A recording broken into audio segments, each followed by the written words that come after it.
Hey guys, tonight we're peeling back the covers on something you've been wrestling with your whole life, though you might never have had a name for it. It's that moment when the alarm goes off, and instead of springing into action like some noble hero of the morning, you lie there bargaining with yourself. Maybe you tell yourself you'll just rest your eyes for 5 more minutes. Maybe you invent an entirely fictional illness that could plausibly excuse you from getting up. The scientific term for this stubborn, heavy feeling is limbic friction, and it's as much a part of you as your appetite or your love for warm blankets. You probably won't survive this if this is the idea of facing it without understanding what it is. And that's what we're here for, to slow down, pick it apart, and see why your brain seems to fight you at the very moments you need to move. So, before you get comfortable, take a moment to like the video and subscribe, but only if you genuinely enjoy what I do here. And I'd love to know where in the world are you listening from? And what's the local time right now? Now, dim the lights, maybe turn on a fan for that soft background hum, and let's ease into tonight's journey together. You trudge through the morning fog in your head, aware that there's work to do, but you feel like you're dragging a stubborn mule uphill. That mule is your own limbic system, the ancient, survival-focused part of your brain. It wants comfort, safety, the path of least resistance. Back when humans were sleeping in caves and worrying about saber-toothed cats, that instinct kept you alive. But in the modern world, it's the same instinct that makes you hit snooze 3 times. Top-down control, the fancier name for willpower, is the counterweight. That's the you that makes plans, keeps promises, and forces the rest of your mind to fall in line. When you override your body's plea to stay in bed, you're engaging that top-down control. Historians still argue whether early soldiers were more disciplined because of necessity or because their cultures trained them from birth to obey. Either way, they were constantly practicing this override. Imagine a medieval monk in the middle of winter, rising before dawn to chant in a freezing stone chapel. The fire hasn't been lit yet. His limbs ache from yesterday's labor. Everything in him says, stay in bed, but his training and perhaps a dash of fear of the abbot pushes him forward. That's limbic friction in action, and the monk's response is pure top-down control. You've felt this on smaller scales, forcing yourself to go to the gym, resisting the urge to check your phone in the middle of a conversation, or tackling the paperwork you've been avoiding. The resistance isn't laziness, it's biology. Your limbic system is tuned to preserve energy, avoid pain, and seek immediate comfort. A quirky tidbit. In the 19th century, some factories literally employed knocker-uppers, people who would go around with long sticks, tapping on workers' windows to get them out of bed. The human need for an external push hasn't changed much. We've just replaced the stick with an alarm tone on our smartphones. Here's the thing, limbic friction isn't an enemy to be eradicated. It's a signal. It tells you when your brain is clinging to the comfort zone. The challenge is knowing when to listen, like staying in bed, because you're genuinely ill, and when to override it, because you're just avoiding discomfort. Picture an explorer at the edge of an uncharted forest. The path is dark, the air smells of wet earth, and somewhere far off, there's the distant crack of a branch. Part of you, the limbic part, screams, turn back. But another part knows that forward is where the discovery lies. That inner tug-of-war is happening in your head every time you face a challenge. It's also why sometimes you can push through without much effort, and other days you feel like you're wading through glue. Sleep quality, nutrition, stress levels, these all influence how much top-down control you muster. In fact, research shows that well-rested people engage their prefrontal cortex, the part responsible for that control, more easily. Sleep-deprived, your mule gets heavier and louder. So tonight, as you lie there listening, think of the times you've overcome that mule's stubbornness. Remember the little victories: getting up when you didn't want to, speaking up when you were nervous, finishing something you could have abandoned. Each of those moments was you flexing the muscle of top-down control, shaping the way you'll handle the next wave of limbic friction. And tomorrow morning, when the alarm rings and your mind whispers, just a little longer, you'll recognize the voice for what it is: ancient wiring, not divine command. Then, maybe, you'll swing your feet to the floor a little faster. You're already moving through the dim corridors of your own mind, feeling that mule's stubborn pull from before.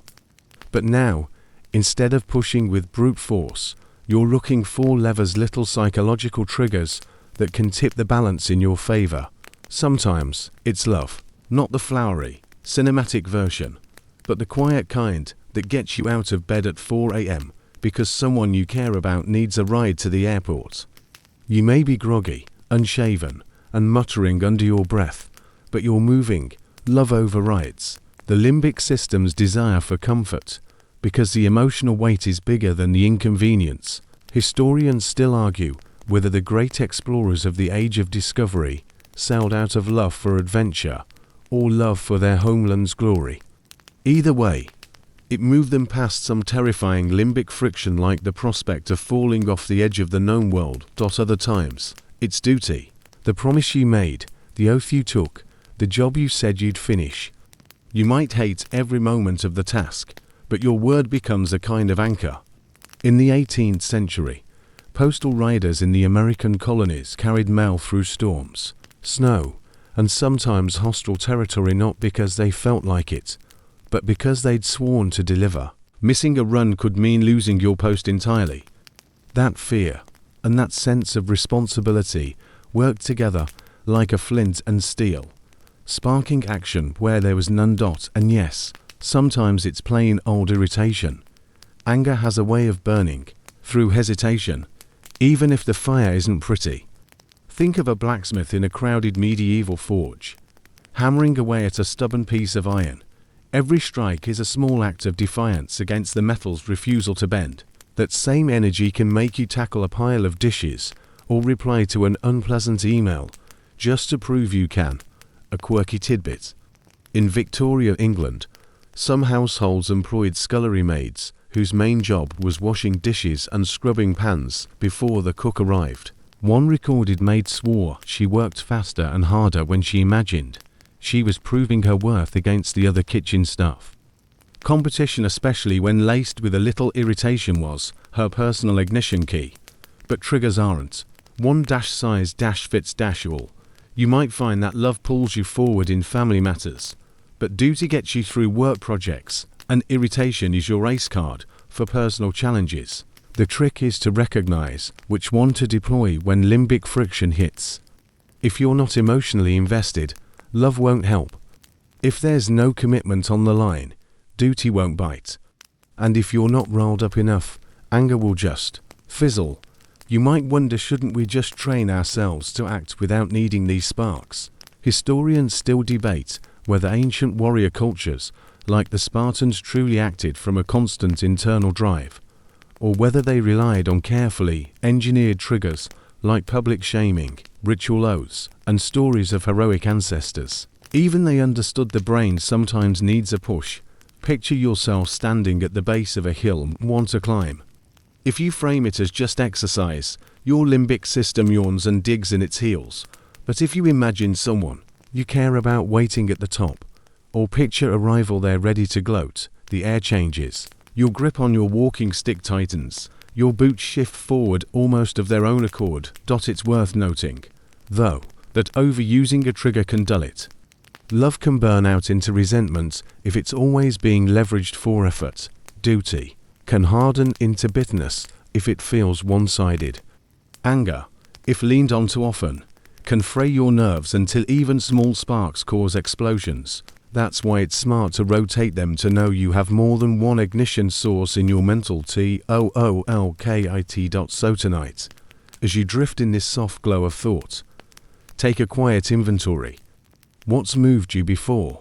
When did you act quickly? And surely, even though you didn't want to, was it because you cared deeply? Because you'd promised? Because you were determined to prove someone or something wrong? The next time limbic friction wraps around your ankles, you won't just pull, you'll reach for the right lever. And when it clicks, the mule will step forward grumbling, maybe, but moving all the same. You're still trudging forward, but now there's something new glinting in the distance, an almost imperceptible shimmer. It's not the present moment tugging you along anymore. It's a vision of what's ahead. This is the strange trick. Your brain can play. You can borrow joy from tomorrow. You've done it before without realizing it. Think of that time you dragged yourself through the last 30 minutes of a workday. Not because you loved the task, but because you were picturing the coffee with a friend you'd have afterward. The act of imagining that reward sends a little preview of dopamine trickling into your system, just enough to keep you going.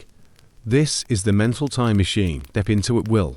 Historians still argue whether medieval artisans, laboring 4 years on cathedral carvings they'd never lived to see completed, truly believed in the glory to come, or whether they simply clung to an imagined moment of unveiling, a heavenly audience leaning in to admire their work.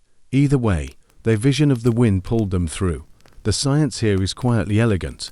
When you can clearly picture a victory in the future, your brain doesn't just sit back and wait. It starts paying you in advance with little drips of dopamine. The sharper the image, the more sensory detail, the bigger the effect. A vague "it'll be nice" barely moves the needle. But imagine the clink of the metal, the smell of the freshly baked bread, the warmth of the handshake from someone you respect. And suddenly the mule in your head lifts its ears. You might smile at this, but ancient Roman charioteers were known to train with victory laps in mind, rehearsing the exact way they'd raise their arm to the crowd, hearing the phantom roar long before race day. A quirky tidbit: some would even practice with laurel wreaths on their heads weeks before winning, so their bodies associated the weight and feel of victory with the grueling daily drills. Of course, you can't just imagine the win and then do nothing. That's daydreaming. And your limbic system is far too shrewd to hand over real energy for a fantasy you don't intend to chase. You have to link the vision with the first tangible step. That's where the trick works best, when each action, however small, feels like pulling the wing closer. Picture yourself in the middle of a rainy run. Your shoes are heavy, your lungs are burning. Then you flash on the moment you'll peel off the wet socks and sink into a chair with a steaming mug of tea. For a second, the run feels lighter. That's the preview effect in real time. It works in quieter moments too. A student poring over thick, dusty books might imagine the day they hand in their thesis, their advisor nodding with rare approval. That imagined nod can carry them through another hour of footnotes. Historians still debate whether this skill of living partly in the future is something humans have always had in equal measure, or whether it sharpened as societies became more complex, requiring long-term projects and delayed payoffs. What's clear is that people who use it deliberately can bend their own motivation curve. But there's a caution here. If you set the win too far away, or make it impossibly grand, your brain will stop believing it. The preview joy dries up. The vision has to feel both exciting and attainable, like a castle on the horizon actually reach, not some cloud city floating above the impossible. So tonight, as you breathe and listen, maybe call up one of your own future victories. See it, smell it, feel it. Let your brain give you that little advance payment in satisfaction. And then, tomorrow, take one deliberate step toward it. Because every step you take while carrying that vision is like walking with a small fire in your pocket, a fire you can light again and again when the path feels cold. You're still carrying that little ember from the future in your pocket, but now the path ahead starts to demand patience. The victory you imagined isn't just around the corner, it's weeks, months, maybe even years away. And this is where the art of holding off for the sweeter bite comes in. Delayed gratification sounds noble when it's framed in old proverbs. Good things come to those who wait, and all that, but in practice, it's maddening. Your limbic system was built for immediacy. Back when survival meant grabbing berries before the birds did, waiting could cost you dinner. Historians still argue whether early agrarian societies, which had to plant seeds and wait months for harvest, saw a measurable shift in human patience, or whether we've always been as restless as we are now. Here's the twist: the act of resisting, now for something better later, isn't just willpower, it's chemistry. When you can link the act of waiting to a clear and worthwhile outcome, your brain starts releasing dopamine early, as if rewarding you for the discipline itself. That's how monks could fast 4 days, sustained partly by the vivid promise of the feast at the end. A quirky example: in 18th century France, certain vineyards would store their finest bottles deep underground, sealed with elaborate wax stamps. Buyers would pay years in advance, holding a physical receipt, and some would visit the cellar periodically not to drink, but to touch the cask and imagine the future uncorking. Each visit was a dose of satisfaction, without the actual sip. You can use the same mechanic in your everyday battles. Let's say you're saving money for a trip. Every time you pass on a small luxury coffee, a cab ride, you can picture yourself stepping off the plane in the place you've dreamed about. The connection has to be deliberate, though. If you just deny yourself without linking it to the larger goal, the limbic system feels only the loss, not the anticipation. In training, athletes do this constantly. The extra set of push-ups is tied not to the immediate burn, but to the race time they want to hit months from now. Even military boot camps have long relied on this. Every grueling march is connected to the image of earning the uniform, the insignia, the salute. Historians still debate the limits of delayed gratification, whether it's purely a learned skill or partly a genetic gift. Studies suggest some people are naturally better at waiting well, while others struggle, unless they've built up a history of wins. That history matters. If you've experienced the satisfaction of waiting before and found the reward worth it, you're more likely to push through the next test. There's also a danger in mismanaging it. If the delay feels endless, or the reward seems to keep moving farther away, the dopamine dries up. The mule digs in its heels again. That's why the best long-term goals often have smaller checkpoints along the way, mini wins that keep the reward system primed. Imagine a mason in Renaissance Florence, commissioned to help build the great dome of the cathedral. The full project will take decades. He may never see the lantern set on top, but each completed tier its own quiet celebration.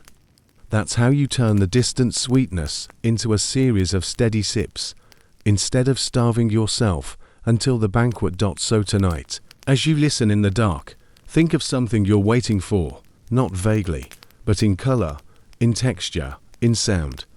Let yourself feel a fraction of the joy ahead, and know that every time you choose the later reward over the immediate one, you're not just being good, you're training your brain to pay you in advance for your own patience. You're still holding the thread of patience from before, but now we're adding an element that your limbic system can't quite resist: uncertainty. Because while a guaranteed reward is nice, there's something about not knowing exactly when or how it will arrive that lights up the brain in a different way. This is the secret of intermittent reinforcement, and it's why slot machines, cliffhanger novels, and even some medieval tavern games have had people hooked for centuries. Your brain's reward system was designed to notice patterns and to keep looking when the pattern is irregular. Historians still argue whether early sailors gambling with dice in port towns were more drawn by the coins they could win, or by the pulse of possibility in every throw. The same applies to bird hunters who never knew if the next hour would bring a feast or an empty bag. The uncertainty kept them sharp, alert, and willing to try again. In the modern world, you can see this principle at playing video games, where treasure chests appear at unpredictable intervals, or in sales jobs, where the next yes could be in the very next call. A quirky tidbit: in 14th century Venice, some apprentices were rewarded for fine work, not with a fixed wage increase, but with occasional surprise bonuses of wine or fresh bread, enough to keep them guessing and striving. So how does this help you with limbic friction? If every time you complete a dreaded task you reward yourself in exactly the same way, your brain quickly adapts. The treat becomes predictable, the dopamine spike flattens, and before long the mule is back to dragging its feet. But if you reward yourself randomly, sometimes big, sometimes small, sometimes not at all, you keep the system guessing. The possibility of a reward is almost as motivating as the reward itself. Picture a scribe in an ancient library, painstakingly copying manuscripts. Some days, the head librarian praises his work and sends him home early. Other days, nothing. He never knows when the pat on the back is coming, but the hope of it keeps his quill moving. You can do the same for yourself. Finish a task, then roll a mental die. Today, it's a favorite snack. Tomorrow, it's just a quiet satisfaction. The next day, maybe it's a walk in the sun. Historians still debate whether intermittent reinforcement is more effective because of dopamine's role in learning, or because unpredictability keeps our attention from drifting. Either way, this mechanism works whether you're training a falcon, building a new habit, or coaxing yourself into finishing the laundry. The beauty is in its simplicity.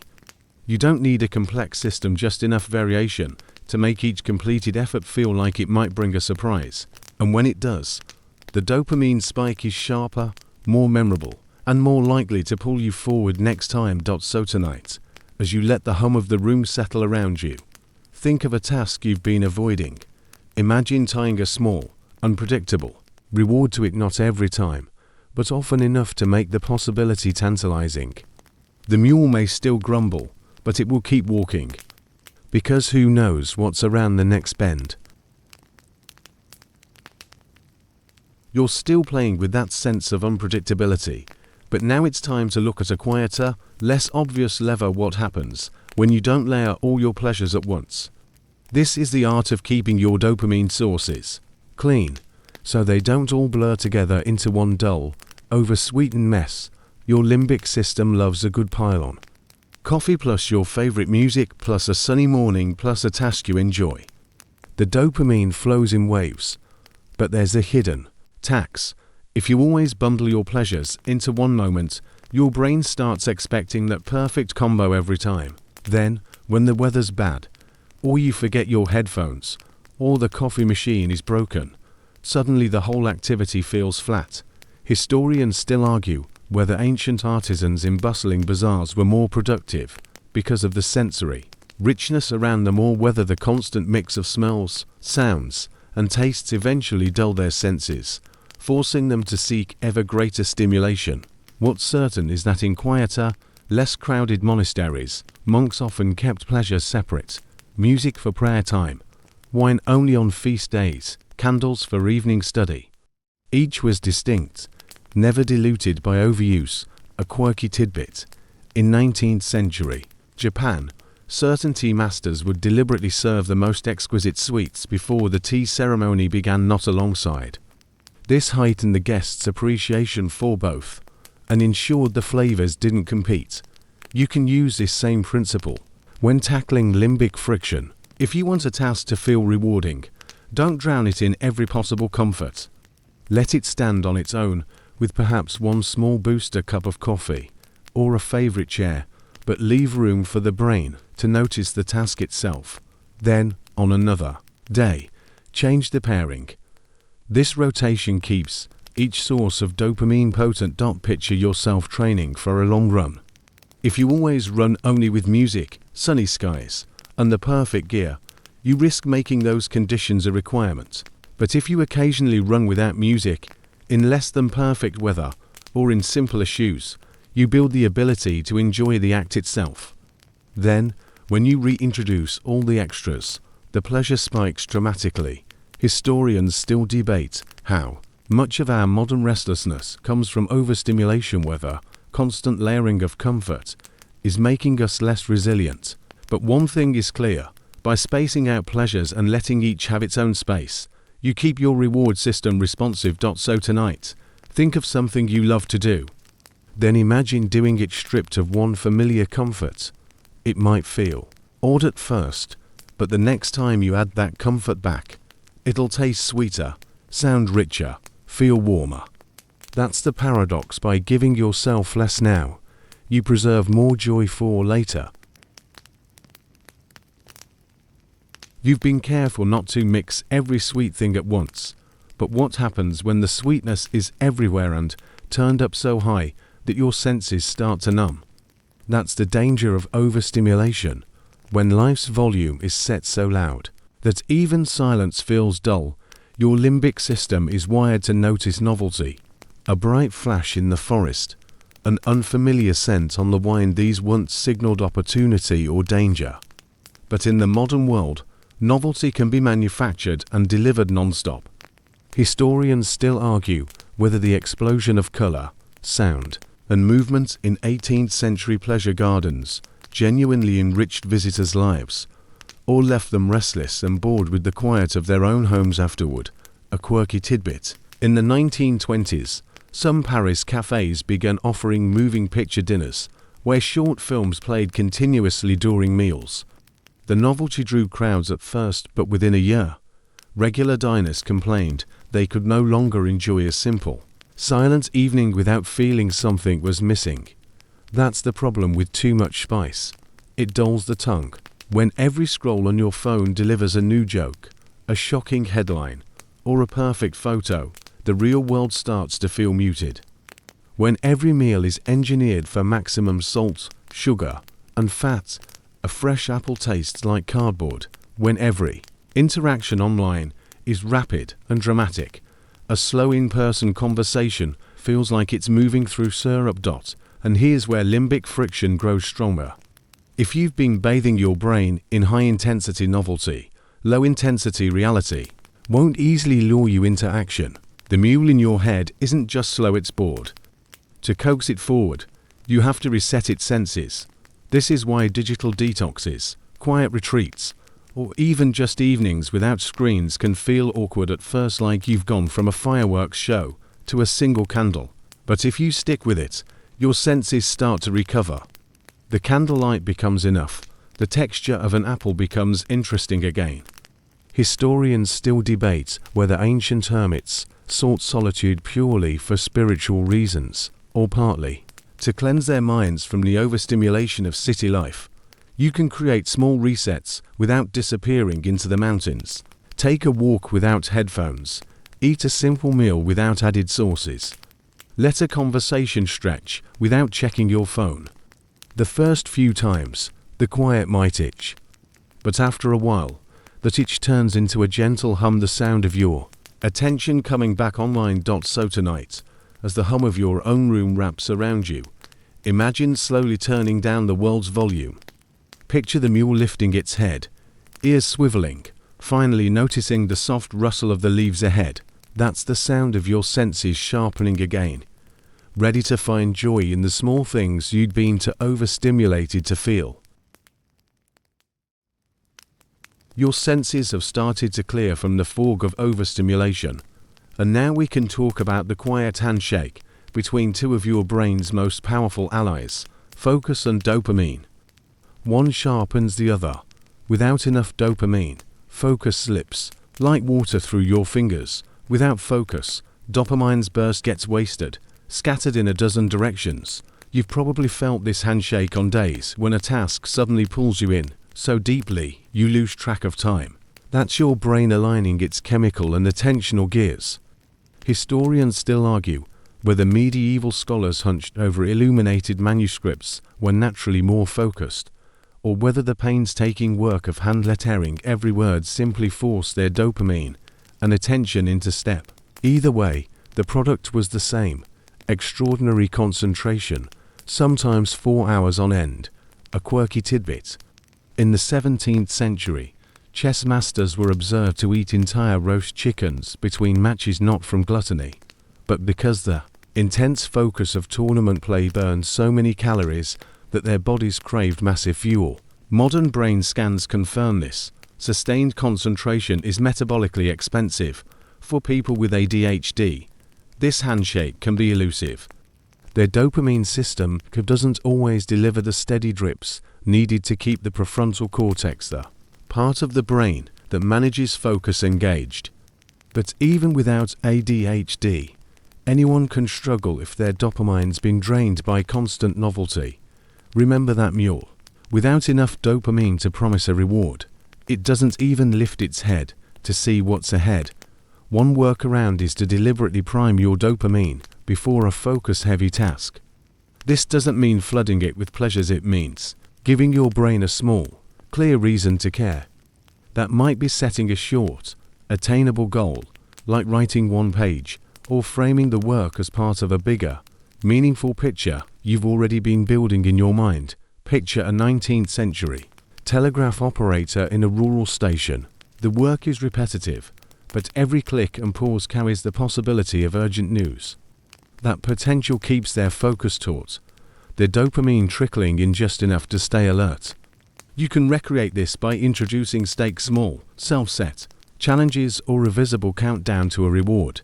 Historians still debate whether focus is best trained by doing only work you care about, or by practicing on things you'd rather avoid, building the muscle for when it really matters. What's clear is that dopamine isn't just the spark, it's also the glue that holds your attention steady until the task is done. So tonight, as your breathing slows, think of the next task you'll need to lock onto. Before you start, give your brain a reason to handshake with dopamine, a clear purpose, a meaningful frame, or even the satisfaction of defying that inner mule one more time. Once the handshake happens, the work won't just get done, it'll pull you forward like a current. You've seen how dopamine and focus can work together, like two hands clasped in a firm shake. But what about the days when there's no passion, no sparkle, no noble cause, just the plain grey wall of a boring task? This is where you learn to make an enemy out of the mundane. Your limbic system hates boredom almost as much as it hates discomfort. Historians still argue whether medieval scribes fell asleep at their desks from sheer monotony, or whether the discipline of their craft slowly rewired their brains to endure it. What we do know is that the human mind has a sly way of waking up when there's something or someone to beat. A quirky tidbit. In the late 1800s, some factory owners discovered that production went up as they posted daily tallies of each worker's output for everyone to see. Suddenly, mending one more coat or packing one more crate wasn't just about the job, it was about not being at the bottom of the list. You can create the same energy for yourself. Turn the boring thing into a worthy opponent. Tell yourself you'll outpace the clock, beat your own record, or wrestle the task into submission before it can sap your will. It's not about false drama, it's about reframing the work so the mule in your head stops seeing it as a pointless drudge and starts seeing it as a contest. Imagine a medieval washerwoman standing at the river, staring down a heap of clothes. The pile is taller than she is. Instead of sighing, she decides she have them all scrubbed before the church bells finish their noon peal. The bells become her opponent. Each shirt rinsed is a point scored. The work transforms. You might feel silly setting up these private challenges, but your brain doesn't care about the elegance of the motivation, it cares about the chemical push. That hint of competition, even with yourself, can trigger the same dopamine nudge you'd get from something far more glamorous. Historians still debate whether this mindset is sustainable, or whether it risks turning every aspect of life into a race. But when used sparingly, it's a powerful tool for slicing through limbic friction. You don't have to love the task, you just have to hate the idea of letting it win. So tonight, think of one dull thing waiting for you tomorrow. Picture it, not as a lump of obligation, but as an opponent smirking from across the table. Then, when the time comes, lean in, narrow your eyes, and see if you can beat it before it beats you. You've just stared down a boring task and turned it into a challenger worth defeating, but there's a hidden trap waiting for you if you're not careful. It's the ever-present hum of digital noise, the endless buffet of tiny dopamine hits that leaves you oddly restless and strangely tired at the same time. This is where cutting the cord on noise comes in. Your limbic system wasn't designed for infinite scrolling. It evolved to spot changes in the environment, a new footprint in the sand, the flash of movement in the trees. Now, instead of a few notable changes a day, you're presented with hundreds in minutes. Historians still argue whether the constant barrage of gossip, pamphlets, and street performers in 18th century London had a similar effect on city dwellers, or whether our modern devices have finally outpaced anything the past could throw at human senses.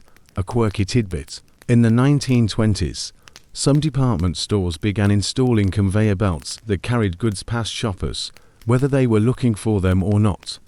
People reported feeling drained after an hour of wandering the aisles, not from walking, but from processing the flood of shifting sights. When your brain is bathed in this kind of constant novelty, your baseline dopamine drops. The mule in your head stops moving, unless it gets another colorful, noisy carrot, and that's a problem when the real work in your life isn't neon lit or endlessly refreshed. The signs are easy to spot. You scroll without knowing what you're looking for. You find it hard to finish even short reads, or you feel jittery in the silence of a waiting room. Historians still debate whether the antidote is full abstinence or measured use, but they agree on this: intentional breaks are essential. A digital detox doesn't have to be dramatic. Start with simple rules. No phone for the first 30 minutes after waking, or no social apps after a certain hour. Leave your device in another room while you work on something important. Give your attention a chance to stretch without being yanked away every few seconds. Picture a 15th century scholar stepping into a quiet cloister after leaving a bustling market. The sudden stillness feels almost sharp at first, but then the edges soften, and the sound of his own thoughts becomes audible again. That's what cutting the noise can do for you. It doesn't just quiet the world, it amplifies your own mind. So tonight, before you sleep, consider one place tomorrow where you can unplug for an hour, not to punish yourself, but to let your brain's reward system climb back up to a healthy baseline. When the mule has rested in the quiet for a while, it'll be far more willing to walk when you ask it to. You've pulled the plug on the noise, and in that quiet, you might notice another player in the dopamine game, one that smells rich, tastes sharp, and hums through your veins in minutes. Caffeine, that friendly little boost that sometimes behaves like a double agent. Your limbic system loves it, because caffeine doesn't just wake you up, it slips into your brain and blocks adenosine, the chemical that makes you feel sleepy. The result? You feel more alert, more focused. But here's the catch. Over time, your brain adapts. Historians still argue whether the coffee houses of 17th century London, where scholars, merchants, and politicians gathered, were centers of sharper thought because of the brew, or simply because the novelty of caffeine hadn't yet worn off. For the masses, a quirky tidbit. In the Ottoman Empire, coffee was once considered such a powerful social stimulant that in the 16th century, the governor of Mecca briefly banned it, fearing the political discussions it seemed to spark in public.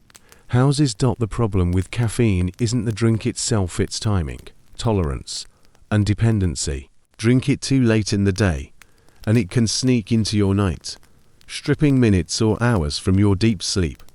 Overdo it daily, and your body learns to expect it just to reach normal. That's when the mule in your head refuses to move. Without its morning ration, historians still debate whether caffeine abstinence days were common in early coffee cultures to preserve its potency, or whether people simply consumed less because beans were expensive. Either way, modern science points to the value of cycling your intake, reducing it for a few days, then returning to your regular amount to restore the buzz. You can also reclaim caffeine's full effect by shifting your first cup. Instead of gulping it down the moment you wake, wait 90 minutes. This lets your natural cortisol, your body's own wake-up chemical, rise and fall, so caffeine can amplify it rather than compete with it. Picture a 19th century train conductor who starts the day with cold water, checks the schedule, polishes his boots, and then sips his coffee before boarding. By the time he steps onto the platform, the combination of morning routine and caffeine hits like a well-timed signal bell. So tonight, think about your next cup. Could you delay it, have it, or skip it occasionally, not to deny yourself, but to make the mule respect it again? Because caffeine works best not as a crutch you lean on all day, but as a spur you choose with care, one that makes you sit taller in the saddle when the ride is about to get hard. You've tamed the noise, played fair with caffeine, but there's another subtle thief in the dopamine economy. One that doesn't come in a cup or a glowing screen. It's decision fatigue. Your limbic system doesn't just spend dopamine on rewards, it spends it making choices. Every what should I wear? What should I eat? Should I reply now or later? Is a tiny tax on your brain's limited willpower budget. The mule inside your head will walk 4 miles on a clear road, but if you keep making it choose between forks every few steps, it'll just stop and chew the grass. Historians still argue whether the elaborate dress codes of certain eras were a form of decision relief. In ancient Sparta, for instance, men wore the same style of cloak from youth to old age, simple, unchanging, not a moment wasted in front of a mirror. Meanwhile, Renaissance courtiers changed outfits multiple times a day, dazzling the eye but perhaps quietly draining the mind. A quirky tidbit: in 1903, the US President Theodore Roosevelt had a no minor decisions rule before important speeches. He delegated everything from menu choices to seating arrangements so he could save mental energy for the real work. Modern research backs this up. The more micro decisions you make early in the day, the less likely you are to stick with a workout plan, a healthy meal, or deep work later. The mule simply runs out of clear instructions and prefers to sit. The antidote is simple but powerful automation. Not the kind with robots and apps, though those help, but personal systems, eating roughly the same breakfast, setting fixed work hours, wearing a small rotation of clothes, batching errands. The fewer moments you spend in should I mode, the more you save for I will. Picture a medieval monk in a scriptorium. His schedule is rigid: prayer, work, meal, work, prayer. The predictability might seem dull from the outside, but it frees his mind to focus on the delicate illumination of a manuscript. Each swirl of gold leaf painted with unbroken attention. So tonight, before sleep, scan tomorrow for decisions you could make in advance. Lay out your clothes, prep your lunch, set your priorities, remove forks from the road, so the mule has no choice but to walk forward. The less often you stop it to negotiate, the further it will go before it needs a rest. You've reduced decisions, adjusted caffeine, silenced distractions. But there's another lever, one so basic it feels almost insulting when scientists bring it up. Hydration. Your brain is a diva about water. It's only about 2% of your body's weight, yet it demands nearly 20% of your resting blood flow. When you're dehydrated, sometimes by as little as 1%, dopamine signaling falters. You feel foggy, impatient, and suspiciously drawn to quick hits of pleasure instead of steady effort. The mule doesn't just slow down, it gets grumpy. Historians note that civilizations often rose where clean water was abundant and easy to access. Ancient Rome's aqueducts weren't just feats of engineering, they were productivity machines, keeping citizens hydrated without the daily burden of fetching and purify water. In contrast, societies where drinking water was scarce often devoted much of the day to securing it, leaving less brain power for sustained thought. A quirky tidbit: in the 18th century, some European coffee houses doubled as hydration hubs because boiled coffee water was safer than much of the local supply. Patrons may have thought they came for the caffeine, but the simple act of drinking enough fluid likely played an unsung role in the Enlightenment's bursts of creative thought. Modern life is trickier. You might sit 4 hours indoors, sipping coffee or tea, forgetting that these don't fully replenish you. Mild dehydration creeps in quietly, your eyes feel heavier, reading feels more laborious, and you're more likely to click on whatever's shiny rather than stick to the plan. One small but powerful ritual: begin the day with water before anything else. Not a sip between emails, not after you get settled, first. That's when your body's stores are lowest, after hours of sleep, without intake. Picture a 19th century telegraph operator. Before tapping out messages to distant cities, he drinks from a tin cup filled at the station pump. The water is cold, metallic tasting, and oddly grounding. His mind feels sharper, fingers steadier, the clacking of the keys more rhythmic. So, tonight, leave a full glass by your bed. When you wake, drink it like you're priming an engine, because you are. And every drop will help the mule move with a little more patience, a little more steadiness, and a lot less grumbling.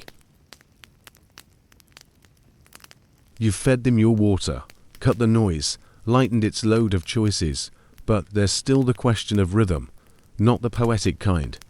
The biological kind. Your dopamine system isn't a tap you leave running, it's a tide. Push against it at the wrong time, and you'll feel like you're walking into the wind all day. Catch it on the rise, and the same work feels almost effortless. In ancient agrarian life, this was obvious.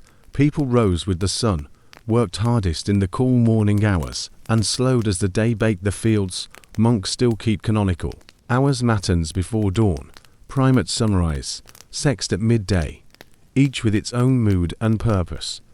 Without clocks, they lived by light and body cues, letting tasks flow with the day's natural arc.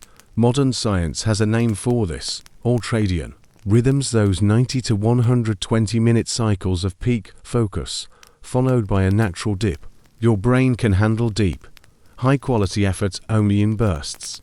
After that, it needs a refuel period, standing up, moving around, or even staring into space. Ignore this, and dopamine burns too hot, too fast, leaving you flatlined before noon.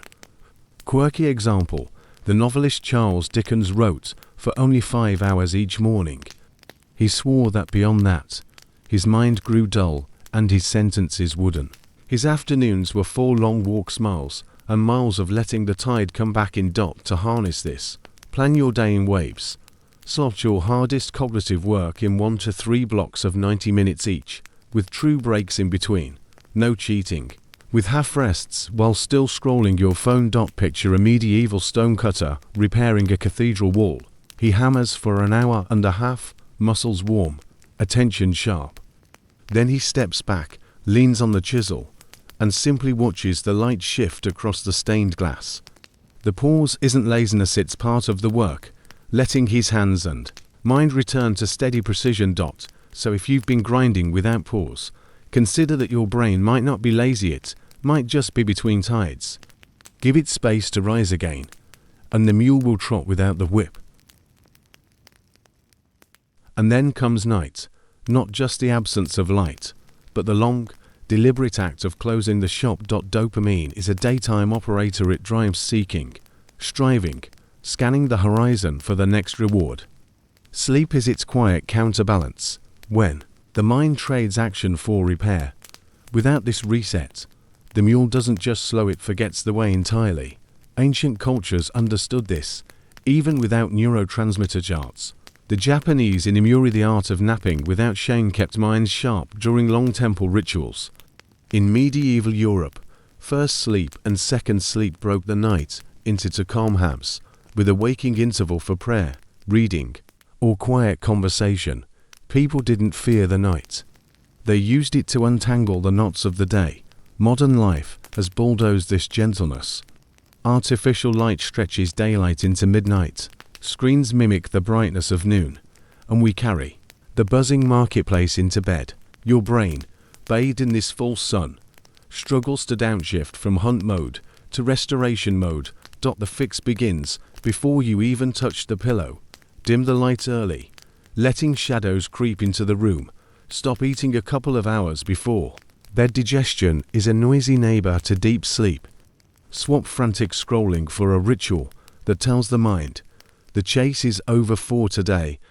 Imagine a 19th century lighthouse keeper. He trims the wick, polishes the glass, sets the lamp to burn slow and steady through the night. Outside, the sea heaves under moonlight.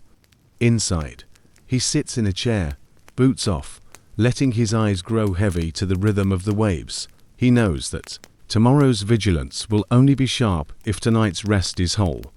Sleep isn't the opposite of progress, it's the forge where tomorrow's tools are made. Every hour of deep rest lays out the rails for dopamine's morning train. Skip it, and the engine runs, but off dash track. So when the day is done, Really let it be done. The mule has earned its hay.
you.